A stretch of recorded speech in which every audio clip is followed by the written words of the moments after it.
கரோகரா. இன்னைக்கு பிரதோஷம். நந்தி பகவானை வழிபடுங்க. இறைவனுக்கு அருகம்புல் சாத்துங்க. மன நிம்மதி கிடைக்கும்.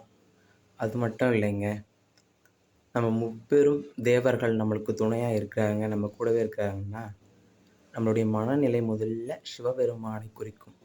நம்ம மனதை முதல்ல தூய்மைப்படுத்தணும், அமைதிப்படுத்தணும். சாந்த குணம் அடைந்திருந்தால் சிவபெருமான் நமக்குள் துணையாக இருப்பார்.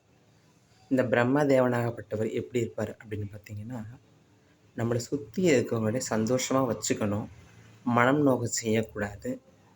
தானம் தர்மம் செய்கிறோம் அப்படின்னா பிரம்மதேவன் நிச்சயமாக நம்ம கூட இருப்பார். அது மட்டும் இல்லைங்க, நம்ம கிருஷ்ண பகவாத்மன் எப்படி இருப்பார் அப்படின்னு கேட்டிங்கன்னா, அந்த கிருஷ்ண பகவாத்மன் இப்போ பெரியவர்கள் சொன்னாலே பெருமாளை குறிக்குன்னு சொல்லுவாங்க. அந்த பெரியவர்களுக்கு நம்ம மரியாதை கொடுக்குறோம்னா நிச்சயமாக அந்த கிருஷ்ண பகவாத்மா நம்ம கூட இருப்பார்.